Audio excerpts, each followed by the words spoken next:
Okay. So that was the first question, Brent, was Yes. help people get to know you a little bit. We have a lot of new members and people who may not have met you yet. So Are share you a little bit recording about now? yourself. I am now recording. Okay. All right.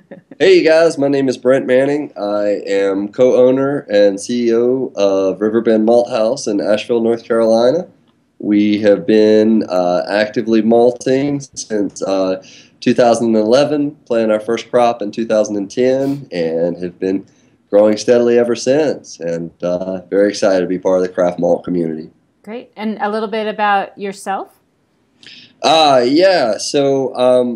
Prior to this, I was an environmental consultant doing wetland and stream restoration in North Carolina. Um, when the housing bubble burst, my paycheck disappeared, and I went looking for an encore career.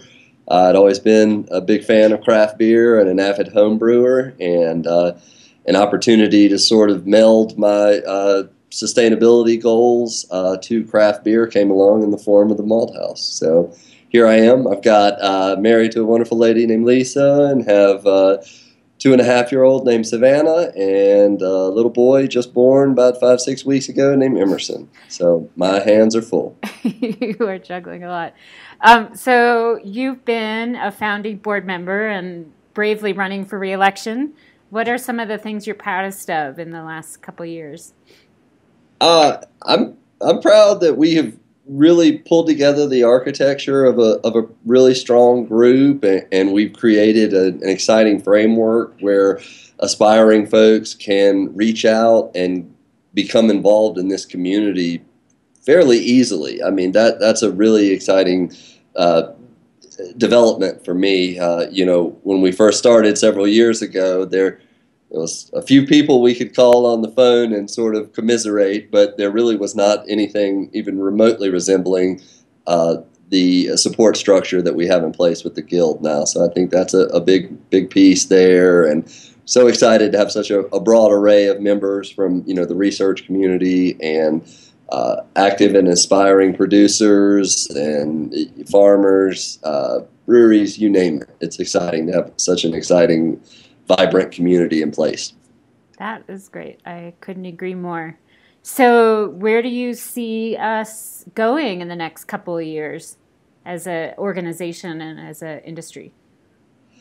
Obviously, big, fast-paced growth is in our future. I believe we're just so fortunate to have groups like the Brewers Association, AMBA, and so many of these folks just sort of ready and willing to reach out a hand and help us grow and contribute to the community as they have. And so I see really putting a focus on developing that partnership with all of those groups and learning from them as much as we can, and then also getting our message out there and making sure that everyone, the craft brewing community becomes more aware and knowledgeable about malt and the craft malt community.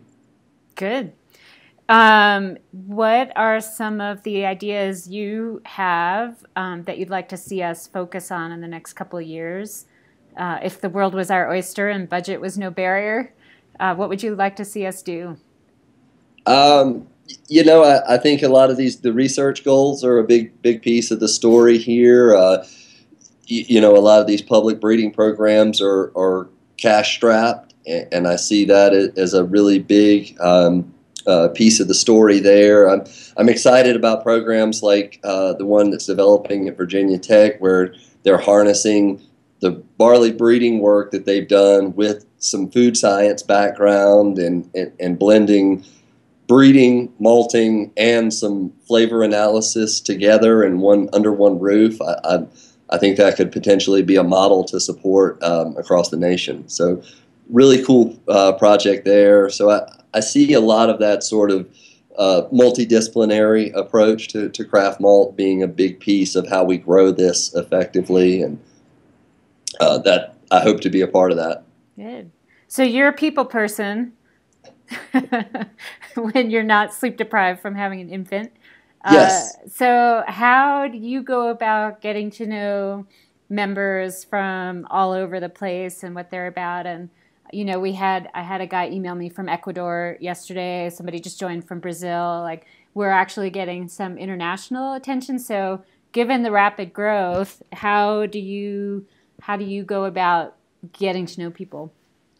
Um, you know, I just simply like to take the time with folks to sit down, hear their story, and listen to where they are and where they want to go, and just try to provide some kernel of information that might help them move things down the field a little bit. It's in the South, everyone jokes we move a little slower, talk a little slower, but it is about taking time to get to know people. If you take that time, you can put them on their way and really sort of forge a unique relationship that I've already seen, with several of these guys last for a while, and it makes it even a richer experience when you do get to meet face to face down the line. And it's pretty exciting. We've seen a lot of these relationships develop just in the past couple of years, and I think it's exciting. I mean, when people first started calling us from other countries, I was floored that anyone cared enough to listen to our story and to try to learn from us. And so it's been a humbling experience on that front. Sure. And you're going to be in Portland, so anyone who wants to chit chat with you can track you down there. Absolutely, absolutely. Yes, I have a list of breweries that I will absolutely stop in at.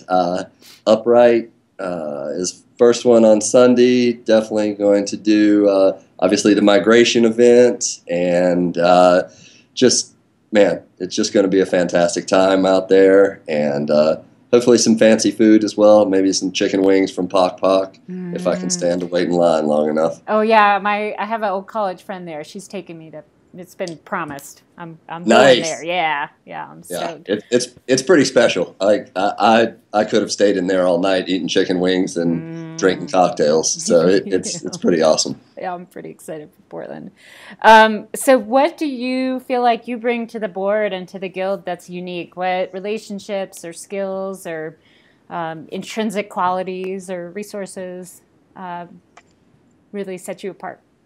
Yeah, so I think I've got an interesting background in the sense that it's a strong science background, and my initial job as an environmental consultant was basically to translate science and policy into something that everyone understands. And so, sort of, I've been in that playing that role for many years now, and I kind of see myself continuing on in the guild in that regard, and that a lot of maybe some of the somewhat wonky barley breeding science is, you've got to be able to talk to a farmer about that, and you've got to be able to talk to a brewer about why it all matters, and sort of create this, web of communication where everybody is understanding one another and everyone's challenges, and it's so basically just facilitating the discussion between all of these parties is really what I think is essential for proper growth.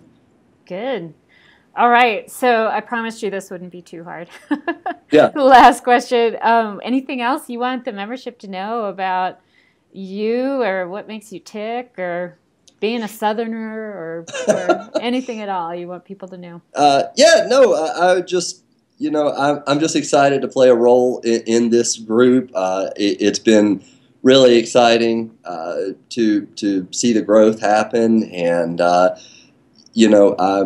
I'm here to serve at the guild's pleasure, and hopefully, just continue to build this mission of getting everyone involved in craft malt and helping to develop craft beer. Good. Well, Brent, thank you. I know you've Yes. been super busy, but Yeah, and I apologize for just being hard to wrangle, but I'm here now. good. So A little getting sleep will sharp. do Hey, do you have wonders. time to talk about other things? Not today. I could tomorrow, if that Okay. works.